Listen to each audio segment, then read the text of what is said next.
Welcome to biology classes. मैं रुद्रेश पांडे आप सभी का स्वागत करता हूं और मैं आप सभी के लिए आज एक नई वीडियो लेकर आया हूं जो हमारे चैप्टर्स 4, 5 एंड 6 को कंप्लीट करते हैं। ऐसे प्रश्न जो हमारे प्रत्येक वर्ष परीक्षा में आते हैं, पूछे जाते हैं और हमारे लिए बहुत ही इम्पोर्टेंट हैं।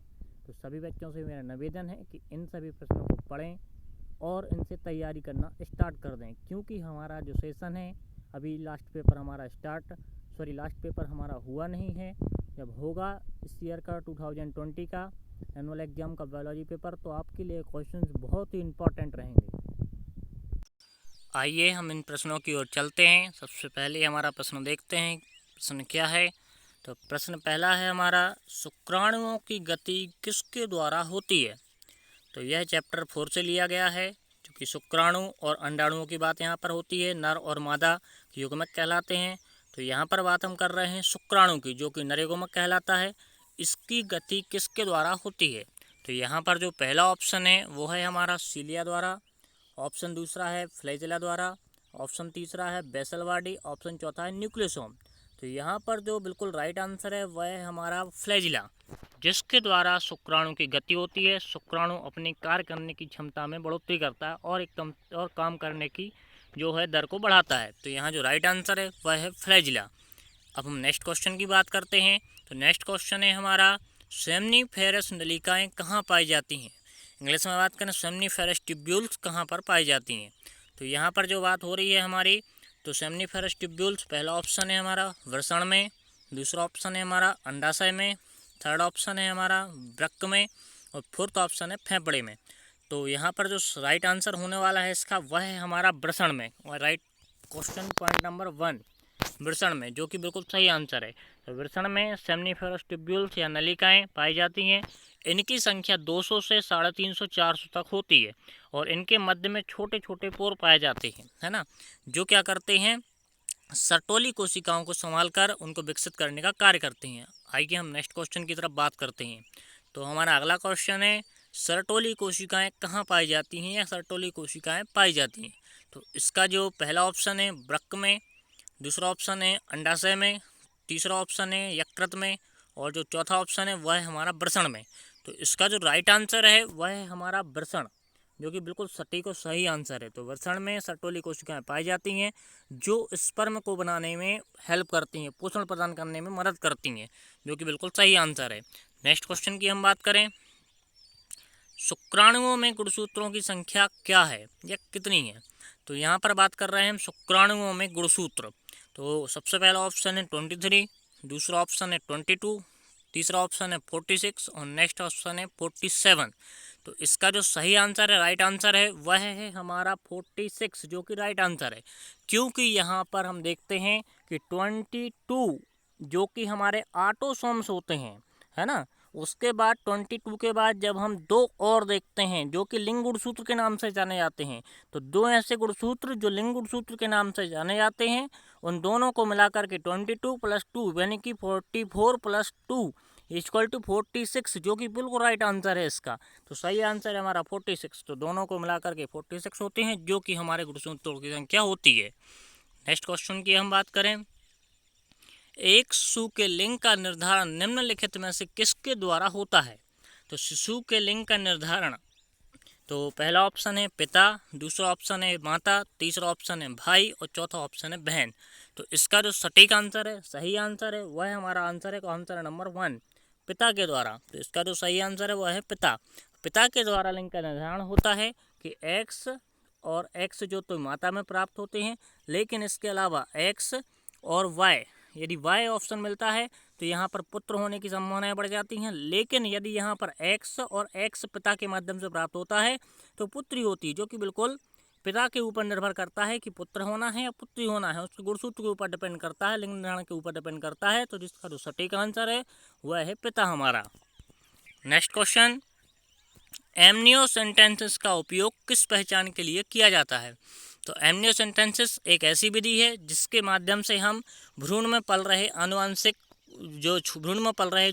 रोग या उस भ्रूण की रोग के माध्यम से या भ्रूण का रोग के बारे में, या फिर हम भ्रूण में क्या है भ्रूण में कोई कमी तो नहीं है, कोई सिंड्रोम्स तो नहीं है, इन सब की जानकारी हम एमनियो सेंटेंसेस के माध्यम से लगा लेते हैं। तो हमारा ऑप्शन जो है ऑप्शन नंबर 3 बिल्कुल सही आंसर है। ऑप्शन नंबर 3 कि भ्रूण का कोई आनुवांशिक रोग किसके माध्यम से पता करते हैं हम, एमनियो सेंटेंसेस, जो कि बिल्कुल सही आंसर है हमारा।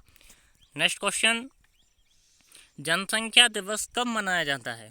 तो 11 जुलाई, 21 जुलाई, 11 अगस्त या फिर 13 अगस्त। तो इसका जो सही आंसर है, विश्व जनसंख्या दिवस कब मनाया जाता है, तो सही आंसर है हमारा 11 जुलाई। कैलेंडर के रिकॉर्डिंग हम देख रहे हैं तो 11 जुलाई इसका सही आंसर है और 11 जुलाई को जनसंख्या दिवस के रूप में जाना जाता है। नेक्स्ट क्वेश्चन, क्रोमोसोम किसके बने होते हैं? यहाँ पर बात आती है क्रोमोसोम किसके बने होते हैं। पहला ऑप्शन है डीएनए, दूसरा ऑप्शन है आरएनए, तीसरा ऑप्शन है प्रोटीन और चौथा ऑप्शन है उपयुक्त सभी। तो हम ऑप्शन की बात करते हैं डीएनए। क्या होता है? डीऑक्सी राइबोन्यूक्लिक एसिड, पूरा नाम है इसका डीऑक्सी राइबोन्यूक्लिक एसिड। दूसरा है हमारा आरएनए, जिसका है राइबोन्यूक्लिक एसिड, यानी कि ये दोनों हो गए हमारे एसिड एसिड, है ना। तीसरा पॉइंट की बात करें प्रोटीन, तो प्रोटीन और एसिड मिलकर के हमारे जो हैं क्रोमोसोम्स का निर्माण करते हैं, निर्माण करते हैं। तो यहाँ पर बात आ जाती है कि डीएनए, आरएनए और प्रोटीन तीनों मिलकर क्रोमोसोम को हिंदी में बोलते हैं गुणसूत्र। अधिकांश बच्चों को नहीं मालूम होता है कि क्रोमोसोम और गुणसूत्र एक ही चीज़ है। क्वेश्चन पूछा जाता है बच्चों के द्वारा कि सर गुणसूत्र अलग है, क्रोमोसोम अलग है, लेकिन इनको इंग्लिश में बोला जाता है क्रोमोसोम्स। तो इसका जो सटीक आंसर है वो है आंसर नंबर डी, उपयुक्त सभी से, जो कि डीएनए, आरएनए और प्रोटीन के माध्यम से क्रोमोसोम्स का निर्माण होता है। नेक्स्ट क्वेश्चन, मनुष्य में ऑटोसोम्स की संख्या कितनी है? तो यहाँ पर अभी हमने एक क्वेश्चन पहले बात की थी कि जब गुणसूत्रों की संख्या 46 मानी गई है, तो वहाँ पर हमने आपको बताया था कि हमारे ऑटोसोम्स की संख्या कितनी है। तो पहला ऑप्शन है 10 जोड़ी, दूसरा ऑप्शन है 22 जोड़ी, तीसरा ऑप्शन है 20 जोड़ी और चौथा ऑप्शन है 23 जोड़ी। तो यहाँ पर जो सटीक आंसर है वह है हमारा 22 जोड़ी, क्योंकि यहाँ 22 जोड़ी जब हमारे ऑटोसोम्स मिलते हैं तब इसमें जाके हमारे दो जो हैं लिंग गुणसूत्र मिल जाते हैं। जब दोनों लिंग गुणसूत्र मिल जाते हैं तब जाके हमारे टोटल मिला के 46 गुणसूत्र या क्रोमोसोम से बन पाते हैं। तो यहाँ पर जो हमारा सही आंसर है वो है हमारा 22 जोड़ी, बिल्कुल सही आंसर है। नेक्स्ट क्वेश्चन, वह गुण जो प्रथम पीढ़ी में दिखाई नहीं देता क्या कहलाता है? तो यहाँ पर बात कर रहे हैं ऐसा गुण जो प्रथम पीढ़ी में नहीं दिखाई देता। पहला ऑप्शन है प्रभावी गुण, दूसरा ऑप्शन है अप्रभावी गुण, तीसरा ऑप्शन है विशेष, चौथा ऑप्शन है सामान्य। तो यहाँ पर हमने जो लैंग्वेज में पढ़ा हुआ है, चैप्टर नंबर हमारे 6 का क्वेश्चन है ये, उसमें हमने पढ़ा हुआ है कि ये क्या है। तो ये प्रभावी हो सकता है या अप्रभावी हो सकता है, ना तो विशेष के ऊपर बात जाएगी ना सामान्य के ऊपर बात जाएगी।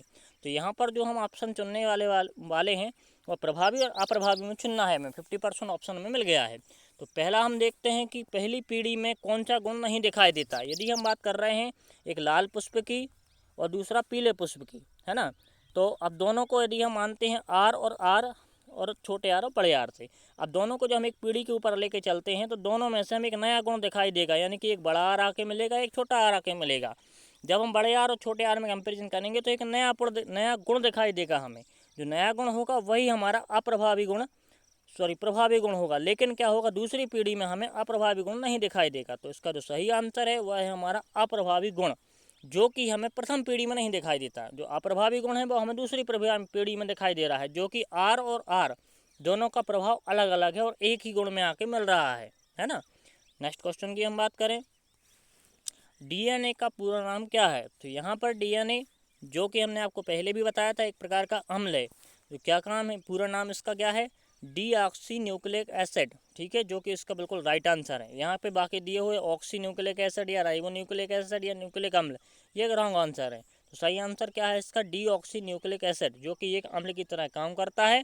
और डीएनए कहाँ पर पाया जाता है? कोशिकाओं में। कोशिका के माध्यम से देखा जाए तो यह गुणसूत्र में यह उपस्थित होता है। हमने आपको पहले क्वेश्चन में भी बताया था कि डीएनए हमारा क्रोमोसोम्स में उपस्थित होता है, आरएनए हमारा क्रोमोसोम्स में उपस्थित होता है, प्रोटीन हमारा क्रोमोसोम्स में उपस्थित होता है। तीनों मिलकर एक क्रोमोसोम को बनाते हैं। तो डीएनए हमारा कहाँ पाया जाता है? क्रोमोसोम में, ठीक है। नेक्स्ट क्वेश्चन की बात करें, अमीनो अम्ल किससे मिलकर बने होते हैं? तो अमीनो अम्ल की बात आ रही है हमारी, तो प्रोटीन से, अम्ल से, डीएनए से या फिर आरएनए से।